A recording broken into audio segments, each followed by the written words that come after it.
শেষ পর্যন্ত কি বাস্তবতাকেই মেনে নিতে যাচ্ছে ইউক্রেন? মাথা নত করতে যাচ্ছে রাশিয়ার কাছে?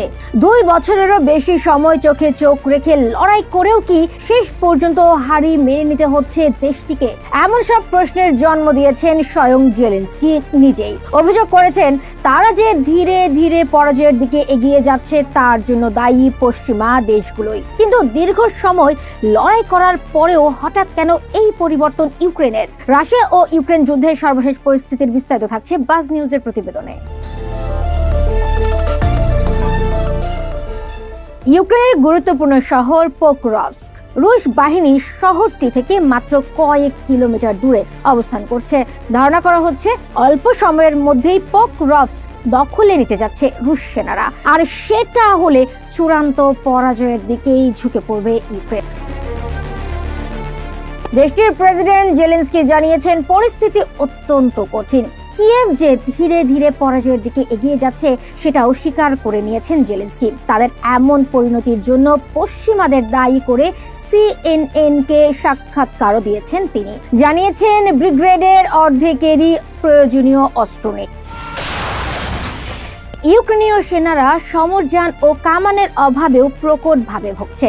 অভিযোগ করে জেলেনস্কি বলেছেন যুক্তরাষ্ট্র ও পশ্চিমারা যে অস্ত্র দিতে চেয়েছিল সেই কাজ অত্যন্ত ধীর গতির, যা নিয়ে তিনি হতাশ।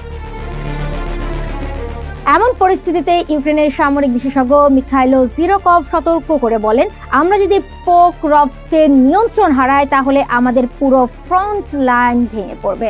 পোকরভস্ক শহর ইউক্রেনের টিকে থাকার জন্য কেন এত গুরুত্বপূর্ণ? শহরটি ইউক্রেনীয় সামরিক বাহিনীর জন্য একটি গুরুত্বপূর্ণ সরবরাহ ও রসদ কেন্দ্র।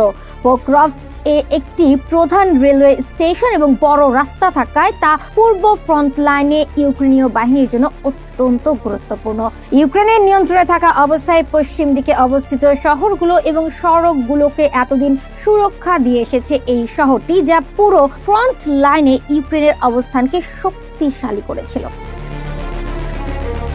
রাশিয়া এমন এক সময়ে এই অঞ্চলে ক্রমবর্ধমান নিয়ন্ত্রণ লাভ করতে চলেছে যখন ইউক্রেনীয় সেনারা সীমান্তবর্তী তুরস্ক অঞ্চলে অগ্রসর হওয়ার চেষ্টা করছে। তবে সমালোচকরা বলছেন ইউক্রেনের সামরিক বাহিনী একটি বড় ভুল করেছে। পূর্ব ফ্রন্টলাইনে শক্তি বাড়ানোর পরিবর্তে তুরস্কে সৈন্য পাঠিয়ে তারা পোকরভস্ক সহ অন্যান্য গুরুত্বপূর্ণ শহরগুলোকে বিপদে ফেলেছে। আসন্ন বিপদ বুঝতে পেরে পোকরভস্কের বাসিন্দারা শহরটি ছাড়তে শুরু করেছে। বাস্তবতা মেনে নেয়ার ইঙ্গিত দিয়েছেন জেলেনস্কি নিজেও।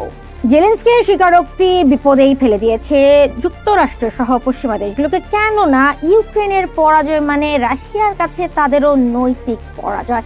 ইউক্রেনের এমন পরাজয় কি হজম করা সম্ভব হবে যুক্তরাষ্ট্র ও তার মিত্রদের পক্ষে? কমেন্ট বক্সে জানিয়ে দিন আপনার মন্তব্য।